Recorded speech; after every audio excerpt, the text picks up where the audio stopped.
Welcome, everyone, to the NoDQ.com live recap of AEW Dynasty 2025. It is very late. It is a half hour past midnight, 12:30 Monday morning.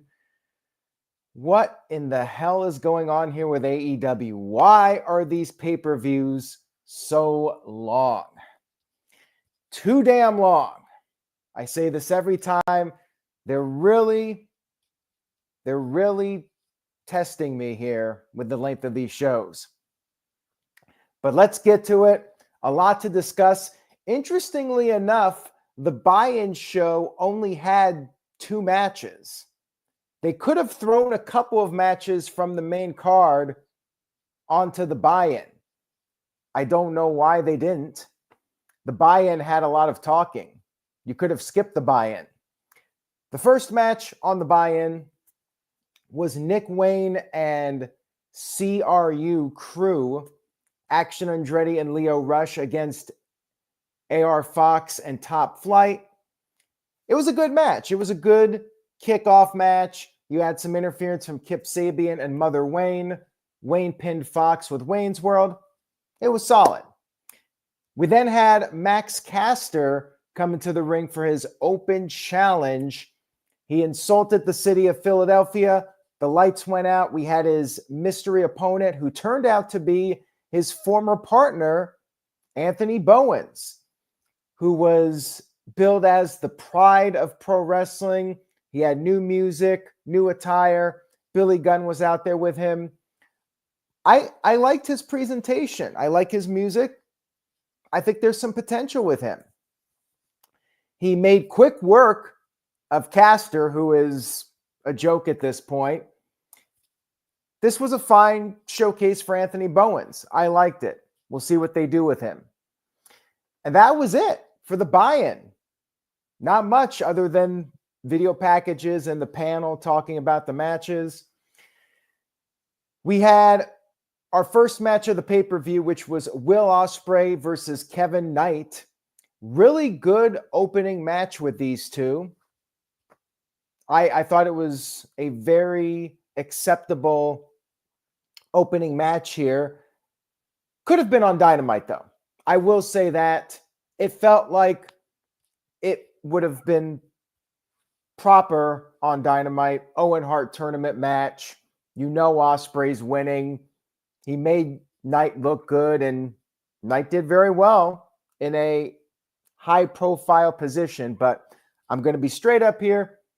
I think this was a waste of a Will Osprey pay-per-view match. If you're going to put Will Osprey on a pay-per-view, put him in a match where it's for a championship or it's near the top of the card. He doesn't need to be in an opening match against a rookie. Just saying. Not necessary. It was a very good opening match, though. Will Osprey won, of course. I wouldn't have put this on the buy-in. I think they could have put a few Owen Hart matches on the buy-in. I just would have done this on Dynamite. Let me say this, too. I don't even think this would be worthy of a Dynamite main event. As great as Osprey is, I don't feel like Osprey versus a rookie would be a Dynamite main event match. It would just be a regular match on Dynamite. This did not need to be on the pay-per-view. Osprey doesn't have to be on every show. And when you do put him on the show, put him in a bigger match. That's just my take on it. Next up, we had the Hurt Syndicate going up against the Learning Tree, Big Bill and Brian Keith. I mean, we all knew the outcome of this one. No chance in hell Brian Keith is going to be beating the Hurt Syndicate. Hurt Syndicate, they're very over. The crowd loves them, and rightfully so. They're one of the hottest acts in the company. Other guys that should be higher on the card and doing something more significant, you're going to put them in a tag team title match on the pay-per-view, put them against a team that fans think could actually beat these guys. I mean, it was really Big Bill who was providing much of the threat to the Hurt Syndicate in this one. And as a matter of fact, Hurt Syndicate needed a little bit of help. They needed to have Big Bill taken care of. And the person that took care of Big Bill was MJF. He was at ringside. MJF took a cheap shot at Bill, and then Lashley speared Bill on the floor. Hurt Syndicate got back in the ring, and of course, they were able to finish off Brian Keith, get the 1, 2, 3, retain the tag team titles. Predictable. MJF should probably be doing more than just a random little cameo on the show. Seems like a waste of him as well. You're wasting Osprey. You're wasting MJF. I would have done something different. I'm not sure where this storyline is going, but it is one of the more interesting storylines going on in AEW.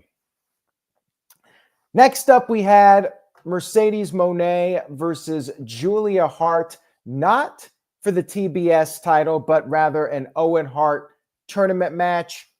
No title on the line. It was a good match. Good match with these two. Another predictable one. Owen Hart tournament, Mercedes Monae. She's probably making the finals at minimum, if not winning the whole damn thing. I would have liked to have seen a little bit of buildup, like have Julia pick up some wins and set her up as a challenger for the championship. As far as it being an Owen Hart tournament match, this could have been on Dynamite. They probably would not put Mercedes in the buy-in, but this could have been a Dynamite match or even a Collision match. It was very competitive, and I liked how Julia used Tajiri's I can't even pronounce it. Tarantula. There you go. This was in Philadelphia, by the way. ECW territory, so that was a nice little tribute to Tajiri. But then she went for her moonsault. Mercedes got her feet up. She put on the statement maker submission. Julia countered out of the move, but then Mercedes countered that and got the 1, 2, 3 victory. Mercedes continues to rack up the wins in AEW. Match was fine. Didn't need to be on the pay-per-view, though. Next up, we had the Death Riders versus Rated FTR. FTR and Adam Copeland, Edge, whatever you want to call them. This was a really good match here, and this match actually had an interesting storyline. We've seen the teases of a split, a heel turn for Dax Harwood, and during this match, Dax was doing things on his own, going into business for himself, tagging himself in, and Cash and Copeland were actually working well together. Then Dax would join in. But then for a while, the three of them were gelling. And there was one moment where Dax and Claudio were doing these dueling sharpshooters. I liked that. That was one of the highlights of the match. Crowd really hated Wheeler Yuta. They were chanting F you, Yuta, several times during the match. And then FTR hit the Shatter Machine to him. But then Claudio was able to break up the pin. Copeland went for a spear, almost hit Dax, but stopped himself. However, Yuta was able to knock Cope into Dax, and then Yuta pinned Dax with the running knee. This further set the stage for what was about to happen next. Afterwards, Copeland helped up Dax despite their loss. But then Dax, no surprise here, attacked Copeland, laid him out with a pile driver. He completely snapped. He grabbed the steel chairs. He was going to do the concerto, but then Cash shoved his partner down. Cash picked up Copeland. Looked like we had the split of FTR, but no. Cash attacked Cope. They took him out with the Shatter Machine. They gave him the spiked pile driver on the steel chair. followed by not one, but two concertos, and they were mocking Cope. Cash had the neck brace, and you had the medical team come out there. Copeland was taken out of the arena on a stretcher. I'm going to say this. I think this was the best thing on the entire show. This heel turn was very well done. I did call it. I said this a few weeks ago. I didn't see FTR splitting up because they're better off as a tag team. And plus, what I said a few weeks ago was you do the heel turn with them. Copeland now needs a partner against FTR. Who does he go with? Well, we have to tell that story now. They need to pull it off. He's been such a great heel, but I think it's time. Cope and Christian back together. My gut feeling is they're going to do it for All In. Cope and Christian versus FTR at All In. Christian will turn babyface. I mean, he's been a fantastic heel, but I think it's time. I think it's time for that Cope and Christian reunion. So yeah, I thought this angle was very well done. And this is one of the things I'm looking forward to in AEW. I think FTR versus Cope and Christian is a big match worthy of All In Texas. Great stuff here. Highlight of the show, in my opinion. All right, next up, we had Timeless Toni Storm versus Megan Bayne. This was another good match. I liked how Toni paid tribute to Rocky Balboa in Philadelphia. And Nigel brought up how Toni was beating meat to train for this match. You know, that's what Rocky Balboa did. Toni Storm, I think she probably did a good job beating meat before this match. AEW, to their credit, did a really good job of protecting Megan Bayne. She's got a lot of momentum, and they really kept her looking strong in this one. She was very dominant for a lot of this match. You did have the outside interference from Penelope Ford. Luther was able to get Penelope out of there. He literally carried her to the back, and it was back to one-on-one. And Megan suplexed suplexed Toni Storm all over the place. Toni, though, was able to build up some momentum. She actually suplexed Megan from the top rope, and that looked really scary. Thankfully, Megan was okay from that. It was pretty brutal. And Toni hit several hip attacks. She hit the Storm 0, but Megan immediately kicked out. And then Megan powerbombed Toni, went for the Fates to set her version of the F5, but Toni actually countered it with a small package and got the 1-2-3 victory. So Toni squeaked by with her championship, beating Megan Bayne. Not in dominant fashion. They protected Megan. This was well done. I enjoyed it. Good match, and I liked how they protected Megan. Megan definitely has some potential to be a top star in AEW. So good stuff here. Next up, we had Kyle Fletcher versus Mark Briscoe in an Owen Hart tournament match. This could have been a Dynamite main event. You could have thrown this on the buy-in. I know Kyle Fletcher is in a higher position than that, but this was a really good match, but I don't think it needed to be on this show with the length of this show and what they were doing on this card. I don't think it was necessary, but it was a very good match. And as Matthew points out, Mark Briscoe never wins tournaments. Another predictable one, but really good. I give these guys credit. Really, really good work from these two. Fast-paced, physical match. Fletcher went right after Briscoe, and they were on the outside of the ring. Fletcher ended up suplexing Briscoe onto one of the chairs that Briscoe had thrown into the ring. Referee was trying to get rid of them, and that's when Fletcher took advantage. And then Fletcher power bombed Briscoe on the barricade, power bombed him on the apron. Brisco barely beat the 10 count, but of course, Brisco was able to make his comeback. It was competitive. It went back and forth. Brisco went for the froggy elbow. Fletcher kicked out. He went for another one. Fletcher countered it. And then Fletcher picked up the win with the top rope brainbuster. I enjoyed the match. It was good. Could have been on Dynamite, though.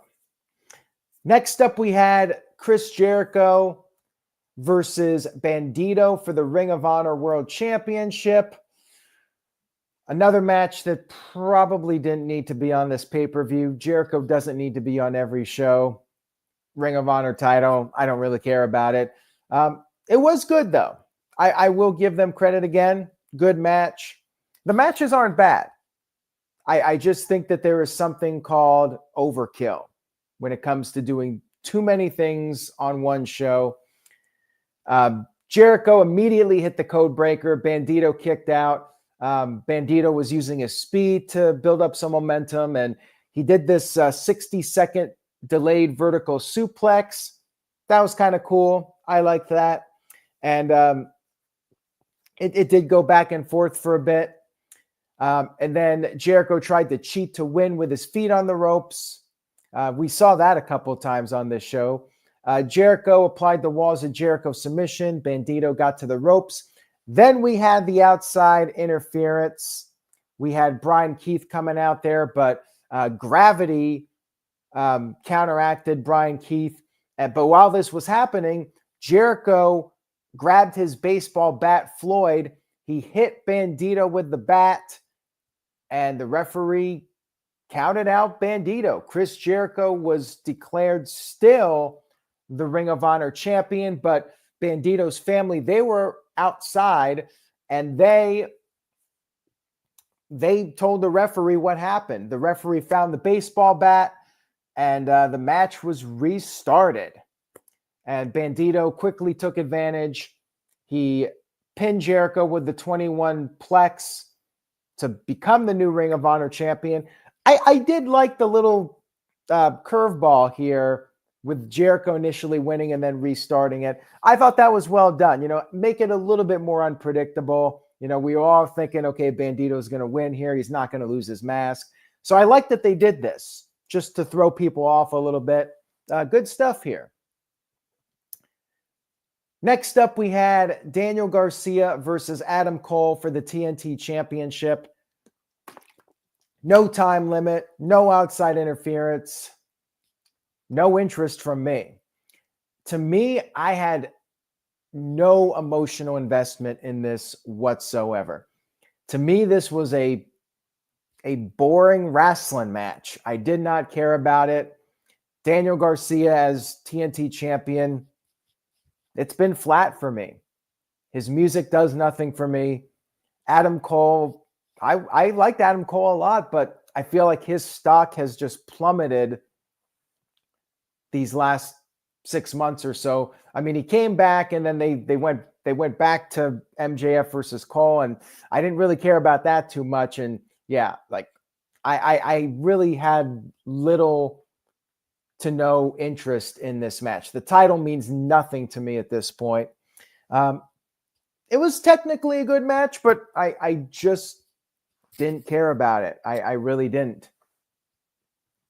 You had Garcia using some of Cole's moves, like the Panama Sunrise. Cole teased that he hurt his ankle. They were playing off of the real injury where Cole went for a Panama Sunrise on the floor, tweaked his knee. Garcia was targeting that during the match. But then Garcia was getting more and more desperate, and he tried to he tried Adam Cole's boom kick, and then he attempted the top rope pile driver, which is what happened to him in the match with MJF, the top rope pile driver. That was a big spot in that feud. Cole was able to fight out of it, though. Cole hit 2 Panama Sunrises and then took him out with the boom shot and got the 1-2-3 victory. Match was a good technical match. Didn't care about it. Adam Cole did need the title.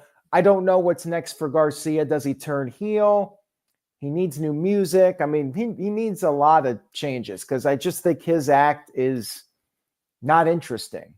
He's a good wrestler, but he almost makes Lance Storm look like Hulk Hogan in the charisma department. I'll just say that much.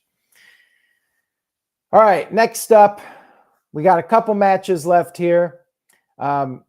We got Ricochet versus Speedball Mike Bailey versus the international champion Kenny Omega.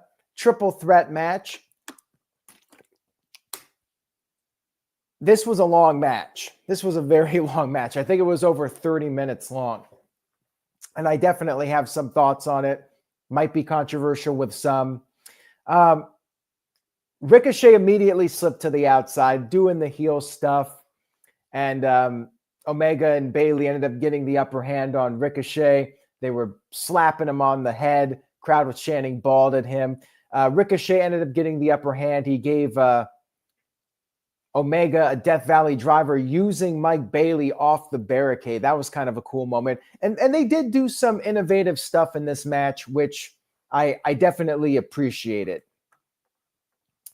It was very competitive with all three, and Ricochet doing the heel stuff. He was out there using Tony Schiavone's headset, and then Bailey kicked him right in the face. Again, I give them credit for doing some creative things in this match. And each guy tried to pin both of his opponents at the same time. A little over choreographed here, doing that stuff, but it is what it is. And Omega did this double snapdragon suplex to both of them. Then Ricochet tried to pin Omega with his feet on the ropes. He was trash talking. And then Bailey attempted to beat Omega with a shooting star knee drop. Now, earlier on, Bailey went for like this standing shooting star on the apron, but ended up crashing and burning knees first on the apron. So he was selling his knees throughout the match. Omega tried to capitalize on this with the knee bar submission. Ricochet broke it up with a springboard 450 splash. These guys were trading near falls. And at this point, I feel like they should have gone home with the match. The crowd was chanting, "This is awesome, fight forever." And I'm thinking, you know what? The crowd is at their peak of energy. This would be the time to end the match. But they kept going. And they went on for quite a bit. Eventually, Omega did pin Bailey with the one-winged angel. Bailey was stuck hanging in the corner, so he could not break up the pin. I thought that was a creative finish. I thought it was a great match. I did not hate the match, but I think it was too long. I think it was about 5 minutes too long. And this was a show that was already very long. And I was, I'm going to be straight up. I was zoning out towards the end of it. And nothing against these guys, but I think the show was too long. And I think this particular match was about 5 minutes longer than it needed to be. I think they should have gone home about 5 minutes sooner. And if you had a little bit of a shorter card, this would have been, an all-time great triple threat. And it was still a great match, but was not perfect for me. Just throwing it out there. That's my take on it. I think on a shorter show, cut out a few minutes, it would have been an all-time classic. Came a little bit short, but still better than most matches. I will give them that. Yes, AEW just milked the fight forever. All right. Let's talk about the main event. The main event of this show, Jon Moxley versus Swerve Strickland. And they're coming to the ring, and it's approaching midnight. At this point, I'm ready to be done. This is the world title match, your main event. And I just want to be done. I don't even want to watch it. But you know what? I'm doing my job here. I'm sticking through it. We do this long match, and I'm worried because right at the get-go, they're doing mat wrestling. And I'm like, okay, come on. Let's move it along here. Do we really need another 20 to 30-minute match here? I was really hoping we would just get like a quick squash match. Swerve Strickland beats him in 3 or 4 minutes, shocks the world, wins the title, and we move on to a new storyline. I would have loved that. Maybe some AEW sickos would have hated it. They got to have their 20-minute banger or whatever. I would have loved a 5-minute match with Swerve just destroying Moxley. Send Moxley packing, get him out of here, do something else with him. I don't know, whatever. I would have loved it, but that's not what we got. So eventually they turned up the intensity, and you had Marina Shafir interfering. Of course, you know, it's like Jeff Jarrett's TNA matches. Every world title match that Jeff Jarrett was in, it was always overbooked, tons of outside interference and shenanigans. So it's like Marina Shafir interferes. What a shocker. I mean, it's kind of like how the Roman Reigns matches were getting towards the end of his run. You know, just, you know, every single match, it's the same thing, and it kind of gets old. And this is just really old. So yeah, Marina's in there. Prince Nana tries to stop her from using the briefcase. She hits him with it. This is the world title briefcase. Moxley then went for a cutter on Swerve, but accidentally took out Marina with the cutter. Then Moxley and Swerve end up on the outside of the ring. Moxley sets up a ladder, and these guys very unnaturally climb up the ladder. Moxley's basically climbing up the ladder and pulling up Swerve. It looked very unnatural what they were doing here. But yeah, they were setting up their big spot. Swerve ended up scratching Moxley, biting him. Swerve got busted open. So again, Moxley match with blood. To be fair, this was the only match with blood on the show. I'll give them that. Swerve did the Swerve stop through the ladder. Crowd chanted, "Holy shit," but you could tell they were getting tired at this point. And then back in the ring, they were going back and forth, exchanging blows. And then Moxley grabbed the chair. He threw it at Swerve, but Swerve ducked. Referee got hit. Here we go with the ref bump. Hangman Adam Page came out there, and then he acted like he was going to hit one of them with the buckshot lariat, but we never found out who he was targeting because the Death Riders attacked Page. Now, remember, Page and Swerve kind of had like a moment where they have seemingly made peace, where Swerve admitted that he deserved to be, he deserved to have his house burned down by Page. They had their moment. So it kind of feels like Page is going babyface. We had the attack from the Death Riders. Page was fighting them off. And then the Ops, remember Samoa Joe, Hook, and Shibata vowed to be involved in the show. And they did, in fact, show up. And they ran off the Death Riders. So all is good. Swerve's going to win the title. The odds are even. Swerve goes for the Swerve stop, and the lights go out, and it's the Young Bucks that appear. They are back. Everyone's favorite tag team, the 2024 No DQ Tag Team of the Year. The Young Bucks are back, and they laid out Swerve with the BTE trigger. And then Moxley pinned Swerve to win the match. I mean, I can't say I'm surprised. I did predict Moxley to retain, but I mean, this is not the kind of ending to the show. A 4.5-hour pay-per-view, and you end it with the Young Bucks, who are probably the most polarizing tag team in wrestling. Costing Swerve, keeping this Moxley storyline going. Some might say, well, it's good heat. Young Bucks keep the reign of terror going, and fans now want to see Moxley lose even more.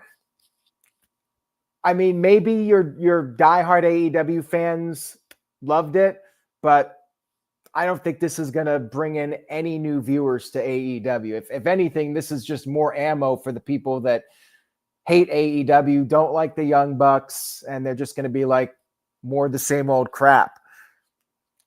I think this was one of the worst endings to an AEW pay-per-view ever. And I liked the show, but I had my issues with it. It was too long, way too long.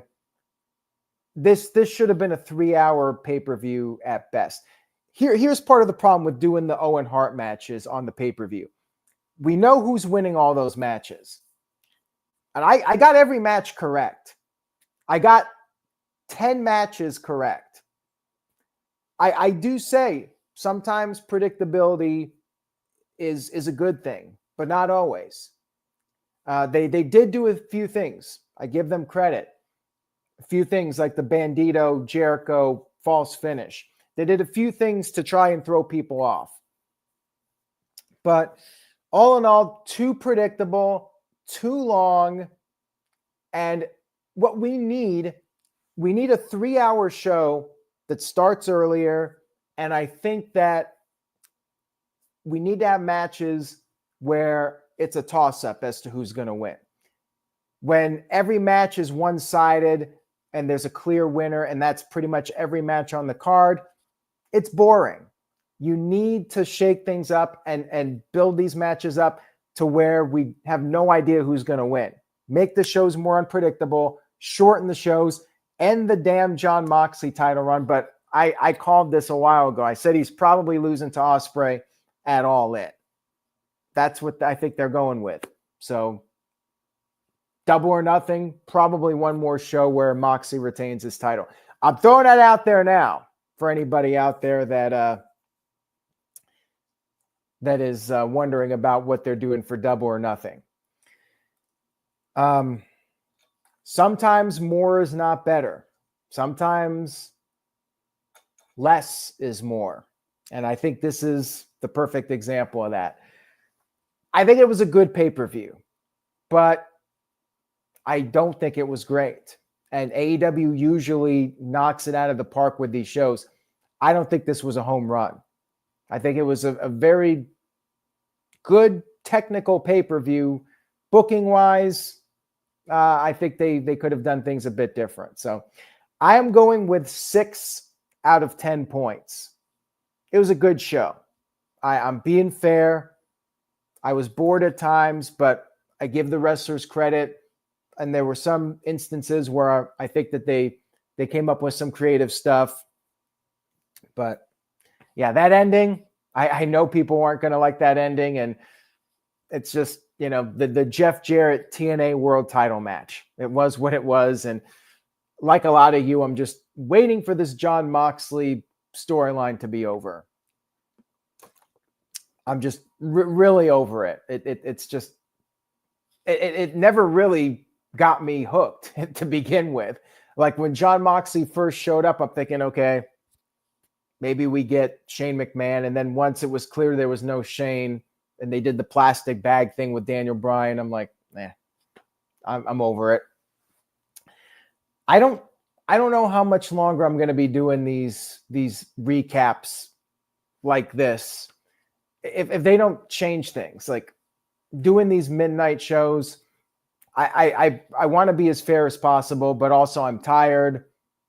I'm really over these long shows, and it's just becoming a chore to do these live streams this late.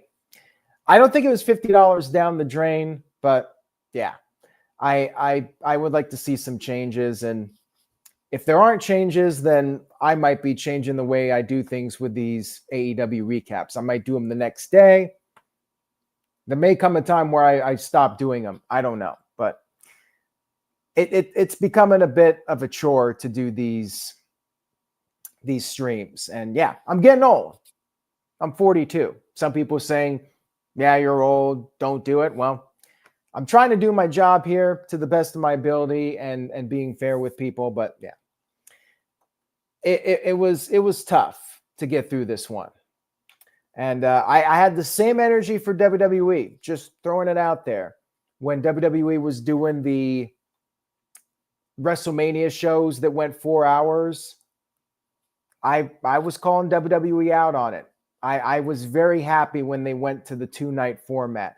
Like WrestleMania 39, holy cow, that was tough. And I complained about it then. So it's fair game. WWE does it, I call them out. AEW does it, I call them out. I'm fair. I'm not playing favorites with any promotion. I just think these shows are too long. Yes, $50 is a lot to ask for from a fan. You want to give them their money's worth, but again, sometimes less is more. And I think they need to trim the fat a little bit. You know, good quality piece of meat that you're cooking. Sometimes you got to trim the fat a little bit to make the perfect meal. All right, guys, that's all I got. Thank you for watching. I appreciate it. Have a great week. I'll be back with more this week, Monday Night Raw. We got Dynamite on Wednesday and SmackDown. And don't forget the No DQ review on Tuesday night. I appreciate you all. Even you, Maddie.